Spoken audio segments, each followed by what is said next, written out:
कितने बजे की? 12:20 की। तो यार अपन निकल रहे हैं। तो गुड मॉर्निंग है यार। अपन आज यहाँ से निकल रहे हैं। थोड़ा सा तकलीफ हो रही है यार। अब वो तकलीफ पता नहीं ब्लॉग में बता पाएंगे या नहीं बता पाएंगे। जैसे कि नाइट में आपने देखा था होटल का व्यू, ये डे में देख रहे हो, ये होटल का व्यू है हमारे। 1:20 की फ़्लाइट है और बज रहा है 9:30। यहाँ से 1-1.5 घंटा लगेगा एयरपोर्ट के लिए, फिर हम लोग यहाँ से निकलते हैं। सब हम काले काले हो गए। कहाँ पर? कभी की बात है? यहीं पर बहुत सारे लोग हैं। मैं बाद में कॉल करती हूँ। 2 घंटा लगेगा, जल्दी निकल गए हम लोग। आपका नाम? ललित जी, थैंक यू जी, आपने बहुत सही बढ़िया बस पहुँचा दिया हमको। हाँ हाँ, अरे वही तो मैं बोला पहले।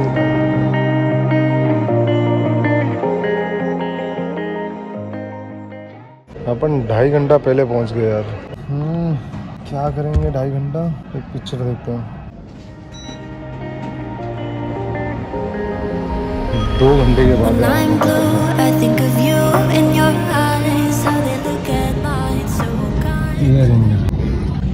फिलहाल अपन बैठ तो गए हैं भाई।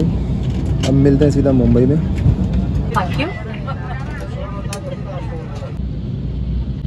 सीट बेल्ट बांधने के लिए मेटल टिप को बकल में डालें और स्ट्रैप को खींचकर कस लें।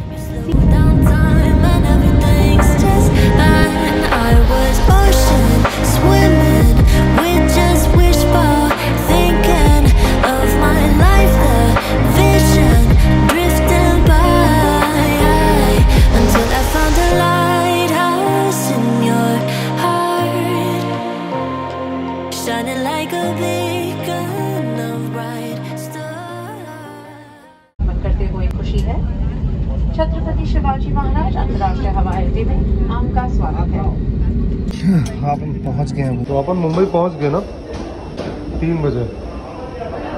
हाँ हाँ, टाइम पे पहुँचे हैं और टाइम पे वहाँ से निकले भी रहे।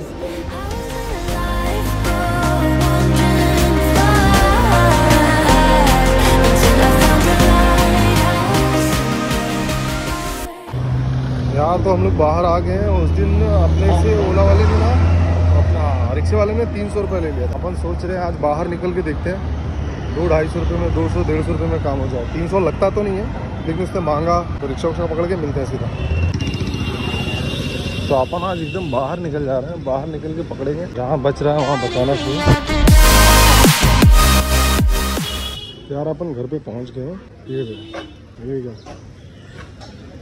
ताला लगा हुआ है यार। तो चलो फिरोज भाई से बात कर लेते हैं और पता करते हैं कि कहाँ है कब। तो यार अभी बज गए 6, समझ लो अभी फिरोज भाई लोग अभी पहुंचे हैं यार। और हुआ ये कि फिरोज भाई जब नहीं थे, 9 बज रहे हैं। इतने सारी टाइम पास किए हमने और उसके बाद आकर यहाँ वीडियो बना रहे हैं और बहुत सारी सोच लेके बैठे हैं। पहली तो ये कि जब हम सफर कर रहे थे वहाँ, जब ऊपर से मैंने देखा ना यार, कहीं ना कहीं मुझे ऐसा लग रहा था ना यार कि बहुत सारी चीजें ना, मैं बहुत सारे ट्रैप में फंस रहा हूँ और चीजें कंपटीशन में है और बहुत सारी चीजें ऐसी हैं जो मैं चाह के भी नहीं कर सकता हूँ। ये सारी चीजें मतलब दिमाग में आ रही है। और सच तो ये है कि 110% मैं किसी और को नहीं बोलूँगा, मैं अपने आप को भाई ये समझो कि बहाने कर रहा हूँ और कहीं ना कहीं सच में बहुत बड़ी गलती कर रहा हूँ। ये गलती मुझे आगे जाके और प्रॉब्लम कर सकती है।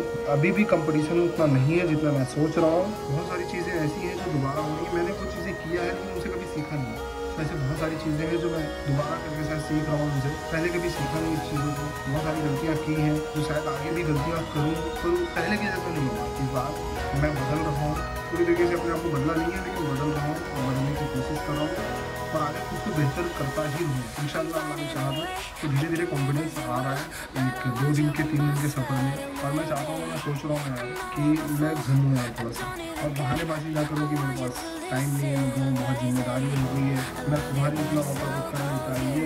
आगे जाने के बाद 30-35 साल के बाद फिर से यही दोहराऊंगा मैं, 26 साल वालों के साथ, 27 साल वालों के साथ, 25 साल वालों के साथ, जो अभी मैं दोहरा रहा हूँ। तो यार इसको आगे भी ये गलतियाँ ना करें, क्योंकि यही गलतियाँ मैं बार बार कर रहा हूँ और यही बहुत डन कर रहे हैं। मैं जानता हूँ आप अभी एक्सेप्ट नहीं करोगे, पर कहीं ना कहीं आप भी कर रहे हो और मैं तो कर ही रहा हूँ। तो ये गलतियाँ बार बार हो रही है। गलती उसे कही जाती है जो एक बार हो, 2 बार हो, 3 बार, लेकिन बार बार होगी तो ये गलती नहीं है, कहीं ना कहीं बहानेबाजी है और हौसलाबाजी है और आलस खाना है और कुछ चीज़ों को जान के अनजान बनना, मतलब बेवकूफ़ी। खुद के पैर पे कुल्हाड़ी मारना इसी को बोलते हैं। कभी अपनी गलती मानता ही नहीं था यार। इस वीडियो के जरिए मैं अपनी गलती एक्सेप्ट कर रहा हूँ कि मैंने बहुत सारी गलतियाँ ऐसी की हैं जो सुधारने काबिल नहीं है, लेकिन हाँ बहुत सारी गलतियाँ ऐसी हैं कि जो मैं सुधार नहीं सकता हूँ। में से कुछ गलतियाँ ऐसी हैं जो मैं बार बार दोहरा रहा हूँ, कुछ गलतियाँ ऐसी हैं कि उनसे सीख ले चुका हूँ और मैं इंशाअल्लाह अल्लाह ने चाहा तो दोबारा गलती नहीं करूँगा। आगे गलतियाँ होंगी ऐसा नहीं है, पर उनसे मैं सीखूँगा। अपनों की और अपने समाज की कुछ हेल्प करना चाहता है वो बंदा सामने है। मैं अभी भी बोल रहा हूँ बहुत सारी गलतियाँ होंगी, बस मैं सीख रहा हूँ। तो निराश तो हूँ, लेकिन सच बताऊँ तो ये निराशा कोई मतलब की नहीं है, क्योंकि सच में मैं उस तरीके से काम नहीं कर पा रहा हूँ या कर नहीं रहा हूँ। यहाँ भी बहाने हैं, करने वाले कर रहे हैं यार, आप सबके सामने और मेरे सामने उसके रिजल्ट्स भी हैं कि ऐसे परेशानियों में ऐसे दिक्कतों में लोग किए हैं, लेकिन हम बहाने बना रहे हैं कि कंपटीशन बहुत ज़्यादा है, बहुत सारी चीज़ें बहुत हैं। तो फिर हाँ बन नहीं रहा, लेकिन हम कोशिश कर रहे हैं बनाने की और सीख रहे हैं, धीरे धीरे अपग्रेड कर रहे हैं अपने आप को। बस मेरा ये पर्पज़ है कि चैनल को मैं इसलिए बनाऊँ कि अपनी डायरी के तरीके से अपने वीडियोज़ को, अपनी यादों को कैप्चर करूँ, फिर कभी मैं उन्हें देख कर उनसे कुछ सीखूँ, फिर कुछ करूँ, बदली ना करूँ, बहानेबाजी कर रहा हूँ। फिर हाँ मैं करने की कोशिश कर रहा हूँ, आप भी सोचो करने के लिए और कुछ बेहतर करिए।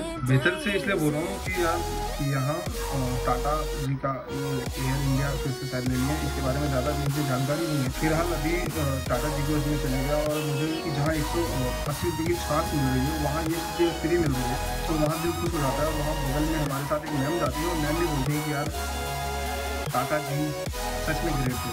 तो ऐसे काम करिए, बेहतर का मतलब ये है कि ऐसे काम करिए कि जो लोग याद करें और जो लोग दिल से दुआ दें कि हाँ यार बंदे ने बेहतर कुछ किया।